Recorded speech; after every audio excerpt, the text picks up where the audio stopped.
À Céline Geoffrey, qui est la directrice interrégionale de Météo France.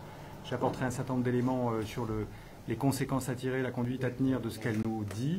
Et puis je passerai bien sûr la parole à Gérard Cotellon, le directeur général de l'Agence régionale de santé, sur les aspects sanitaires.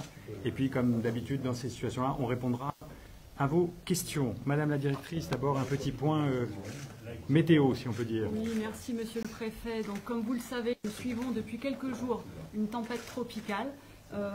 Elle a été baptisée hier, c'est Bellal, et se situe actuellement à 550 km des côtes de la Réunion. C'était sa position à 10 heures.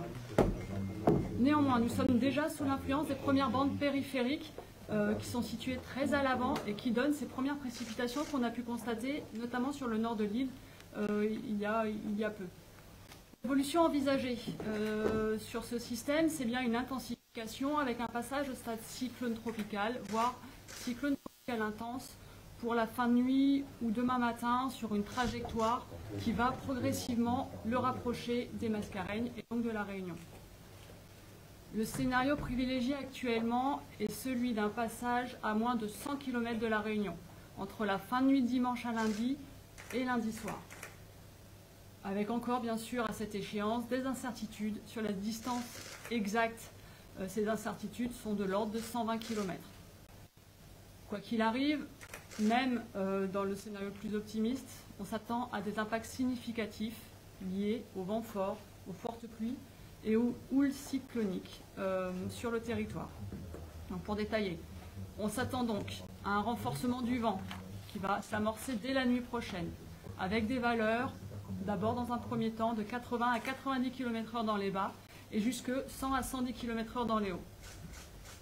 L'aggravation la plus significative, elle démarre la nuit de dimanche à lundi et lundi, avec des rafales qui atteindront au moins 130 km/h, voire 140 km/h dans les bas, et plus de 150 km/h dans les hauts.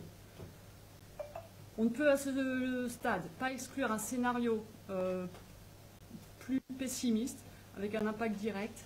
Et donc là, on serait sur des plages de valeur bien plus élevées qui pourraient, on est encore au conditionnel à ce stade, atteindre les 200 km/h dans les bas et voire dépasser les 250 km/h dans les hauts. C'est significatif. Les pluies. Actuellement et jusqu'à dimanche, on est sous l'influence, je vous l'ai dit, des bandes périphériques, avec ces passages pluvieux de bonnes intensités mais non durables. On s'attend à un renforcement marqué des pluies à l'approche du cœur du système, à compter de la nuit de dimanche à lundi.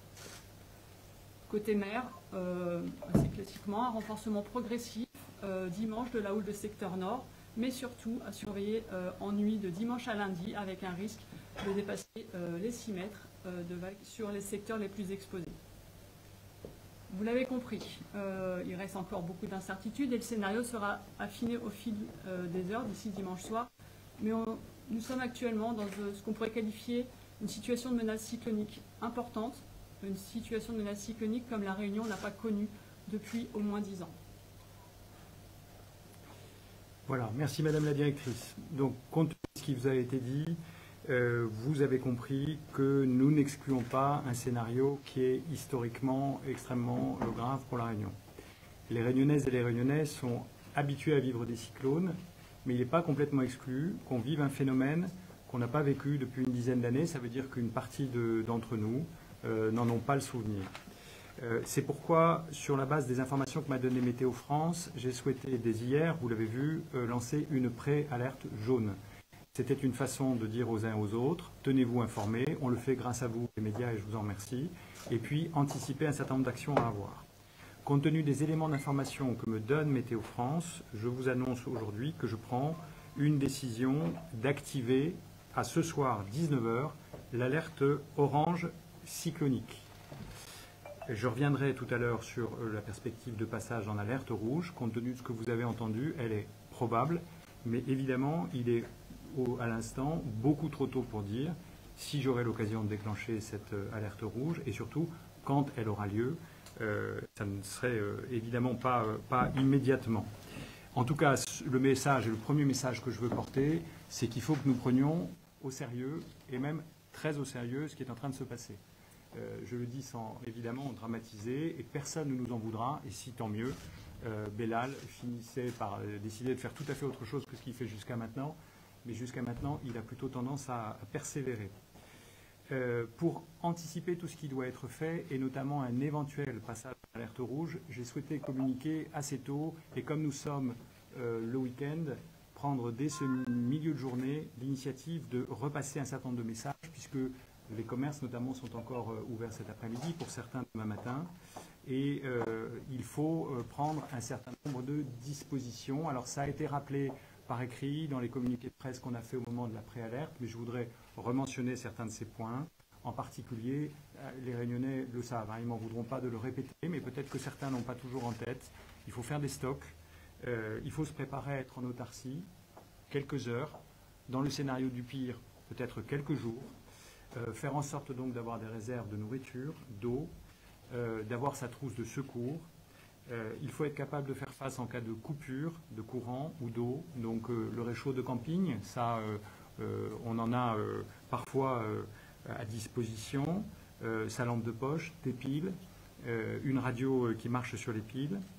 Il est aussi très important de commencer à se poser dès maintenant la question de savoir où vous serez à l'abri à partir de dimanche soir. Il faut être attentif à soi-même, mais aussi à ses proches, à ses voisins, aux personnes vulnérables. L'hébergement dont on doit disposer, c'est un hébergement en dur, qui ne soit pas en bordure de ravines, de rivières, de zones inondables. Donc ça peut être chez vous, bien sûr, mais ça peut être chez un voisin ou chez un proche, ailleurs dans l'île, dans votre famille. Et puis, ça pourra être dans un centre d'hébergement, puisque des centres d'hébergement seront ouverts par les communes. La liste sera communiquée et recommuniquée dans la journée. Centres d'hébergement et aussi ce qu'on appelle des centres de vie, pour les personnes qui sont insuffisantes rénales ou respiratoires. Le directeur de l'ARS pourra y revenir. Il faut ensuite préparer l'endroit où on se trouve et préparer son habitation. Ça aussi, hein, on le sait, je le dis avec beaucoup de modestie parce que le jeune réunionnais que je suis, comme Madame Geoffrey, peut plutôt prendre des leçons des réunionnais qui se préparent de façon formidable. Mais il n'empêche que c'est pas mal de se le rappeler, consolider, protéger les ouvertures, notamment les fenêtres, placer le cas échéant des adhésifs sur les vitres, mettre à l'abri tout ce qui pourrait être emporté par le vent et qui pourrait devenir une espèce de projectile, préparer, si c'est possible, la pièce la plus sûre de l'habitation pour s'isoler si jamais le cyclone prenait une forme extrêmement violente, et puis faire connaître à vos proches le choix de votre abri si vous avez décidé de les vous abriter différemment de l'endroit où vous habitez. Pensez à vos animaux, évidemment, aussi pour les mettre à l'abri. Mettez de côté vos documents administratifs, vos pièces d'identité, vos papiers importants. On regrette après coup, dans un phénomène météo pas forcément cyclonique, de ne pas l'avoir fait. Et puis, pensez aussi à garer votre véhicule dans un endroit protégé.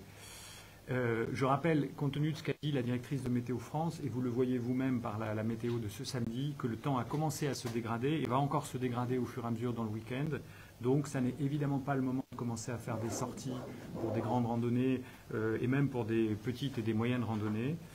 Ça n'est pas le moment de sortir en mer. Et un certain nombre de grands événements qui étaient prévus ont été annulés. Je pense en particulier au miel vert, que le maire du Tampon a décidé dès ce matin d'interrompre. Et ça me semble tout à fait prudent. Voilà sur les premiers éléments que je voulais donner. Je reviendrai sur quelques autres consignes qui concernent le passage en orange. Mais je voudrais d'abord passer la parole à Gérard Cotelon sur la partie sanitaire. Monsieur le directeur. Merci, monsieur le préfet.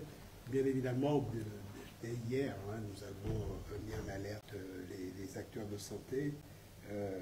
L'idée, elle est très simple. Il faut absolument assurer la continuité de fonctionnement des établissements de santé, des établissements médico-sociaux. Et donc, pour cela, il y a un certain nombre d'actions réflexes à mettre en œuvre et que les établissements connaissent bien. Par exemple, il faudra, et c'est ce qui est fait depuis hier et encore aujourd'hui, vérifier que la suppléance en eau et en électricité fonctionne. Il n'est pas question que les établissements se retrouvent sans électricité. Il faut aussi préparer les équipes de relève, les identifier, leur faire passer l'information, prévoir le cas échéant de pouvoir les héberger sur place dans les établissements de santé. Et puis un certain nombre d'actions peut-être un peu plus précises, à savoir le phénomène est attendu plutôt pour la journée de lundi. Évidemment, c'est un jour de semaine et donc qui dit jour de semaine dit un certain nombre de soins programmés. Et je pense notamment aux personnes qui devaient se faire dialyser.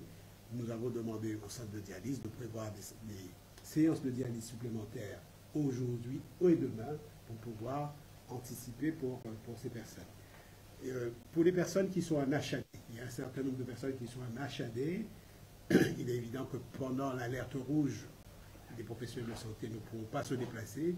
Si ce sont des personnes qui requièrent un niveau de soins avec une présence un peu plus rapprochée, nous sommes en train de les identifier et d'organiser leur hospitalisation, c'est-à-dire qu'ils vont ne pas les laisser à domicile en prenant le risque de ne pas les soigner, organiser leur hospitalisation et à contrario, pour toutes les personnes qui sont actuellement hospitalisées et qui peuvent retourner à domicile sans que leur santé soit mise en danger, cela aussi est organisé. C'est la raison pour laquelle nous avons mobilisé les transports sanitaires pour assurer ces deux phénomènes. Éventuellement hospitaliser les personnes qui sont à domicile en HAD et assurer le retour à domicile des personnes qui sont actualisées. Monsieur le préfet a parlé des centres de vie. Je rappelle que les centres de vie, ce ne sont pas des postes médicaux avancés, ce sont des endroits sécurisés où nous pouvons accueillir un certain nombre de patients dont notamment l'état de santé nécessite une permanence de l'alimentation électrique pour les appareillages dont ils bénéficient. Et donc ces centres de santé seront ouverts dès l'alerte orange pour ces patients.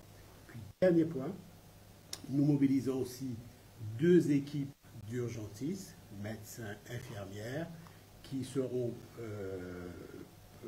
présents physiquement dans les cirques de Cilaos et de Salazie, parce que, évidemment, pendant l'alerte rouge, pendant le phénomène, il peut y avoir des blessés, il peut y avoir nécessité d'apporter un certain nombre de soins à des patients.